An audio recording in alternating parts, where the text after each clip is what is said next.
రాష్ట్రంలో తెలంగాణలో ఉన్న బీసీలు ఎంతో బాధపడుతున్నటువంటి విషయము న్యాయస్థానము గ్రహిస్తుందని ఈ సందర్భంగా మేము తెలియజేసుకుంటా ఉన్నాం.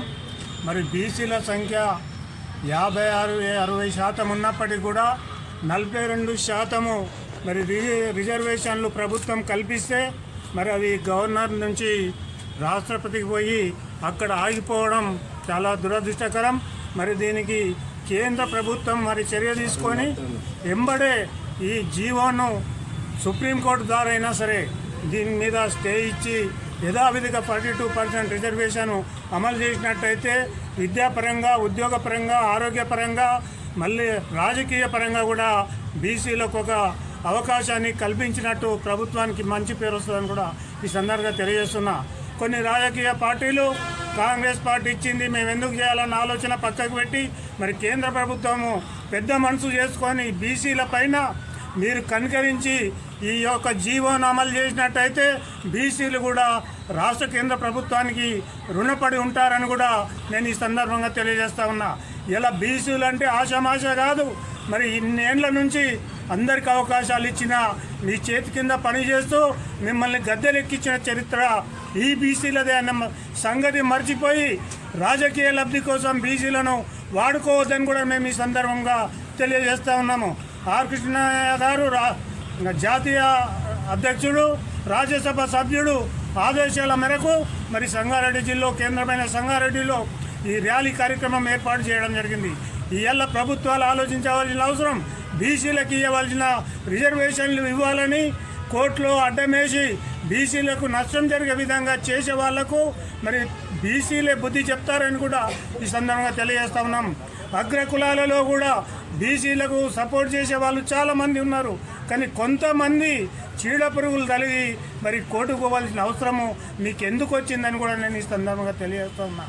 అన్ని పార్టీలు ఆమోదం తెలిపినప్పటికీ కూడా మరి కేంద్ర ప్రభుత్వంలో ఎందుకు ఆగింది అనేది ఒక్కసారి ప్రతి బీసీ సోదరుడు ఆలోచించుకోవాలని కూడా ఈ సందర్భంగా నేను తెలియజేస్తా ఉన్నా.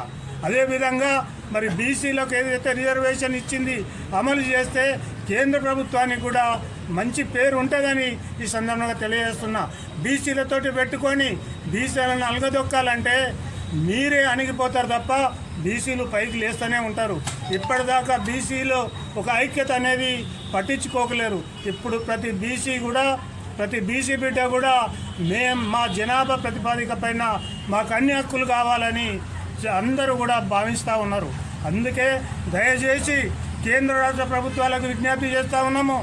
అయ్యా, మా 42% రిజర్వేషన్ని మీరు అమలు చేసే విధంగా మీరు చర్యలు తీసుకొని పునరాలోచన చేస్తారని కూడా నేను ఈ సందర్భంగా తెలియజేస్తా ఉన్నా. దయచేసి 14 తారీఖు నాడు బంద్కు పిలిపించినాము. ఆ బంద్ను విజయవంతం చేయాలని ప్రతి బీసీ సోదరిమణులకు నేను విజ్ఞప్తి చేస్తూ ఉన్నా. బీసీలంతా చులకనైపోయినారు. ఇలా గ్రామ స్థాయి నుంచి మండల స్థాయి, అసెంబ్లీ స్థాయి, పార్లమెంటు స్థాయి దాకా కూడా ఇలా బీసీలు అసెంబ్లీకి, పార్లమెంటుకు పోయి చట్టసభల్లో కూర్చునే అవకాశము ఓట్ బ్యాంకు బీసీలది ఉన్నదని ఈ సందర్భంగా తెలియజేస్తున్నా. ఇది రాష్ట్ర కేంద్ర ప్రభుత్వాలు మరవద్దని కూడా ఈ సందర్భంగా నేను తెలియజేస్తానున్నా. జై బీసీ, జై బీసీ. రైతులు మాకు ఖచ్చితంగా కావాలని మేము కోరుకుంటున్నాం. మాకు ఇది రిజర్వేషన్ వర్తించాలి. మా బీసీ బిడ్డలందరూ మీ అన్నదమ్ములు లాంటి వాళ్ళు, మీరు కూడా దయతలిచి అందరినీ అగ్రవర్ణాల వారిని చేతులెట్టి వేడుకుంటున్నాం. మేము బీసీలందరం మాకు సాయం చేసి మాకు ఈ 42% వచ్చేటట్లు కూడా కోర్టులు కూడా ఇచ్చేయాలని కోరుకుంటూ సెలవు తీసుకుంటున్నాం. ధన్యవాదాలు.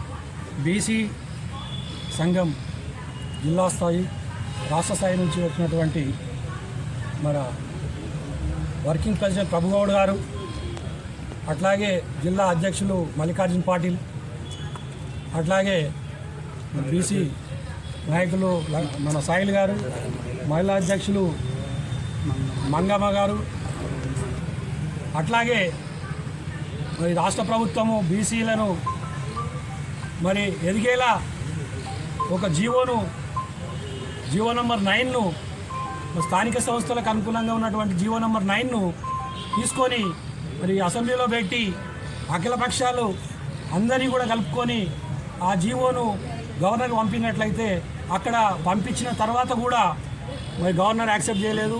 ఇప్పటికీ 6 నెలలు గడిచిపోయినాయి. అంటే పరోక్షంగా ఈ 6 నెలలు గడిచిపోయిన జీవోలు గవర్నర్ దగ్గర పెండింగ్ ఉంటే అవి పరోక్షంగా పాస్ అయినట్ల లెక్క. కానీ అవేమి పట్టించుకోకుండా హైకోర్టు కూడా ఈరోజు జీవో నంబర్ 9 కొట్టివేస్తూ ఉత్తర్వులు జారీ చేసి మరి బీసీలకు అన్యాయం చేసిందిగా మేమందరం భావించాల్సి వస్తుంది. కాబట్టి ఈ యొక్క జీవో నంబర్ను 9ను కేంద్ర రాష్ట్ర ప్రభుత్వాలు మరోసారి పునఃపరిశీలన చేసి కేంద్ర ప్రభుత్వం కూడా దీనికి సహకరించి సుప్రీంకోర్టులో కూడా మరి ఈ జీవో నంబర్ను పాస్ చేసి బీసీలకు స్థానిక సంస్థలలో మరి న్యాయం చేసినట్లయితే బీసీలందరూ ఎదగడానికి అవకాశం ఉంటుందని చెప్పి ఈ సందర్భంగా తెలియజేస్తూ మరి జై బీసీ.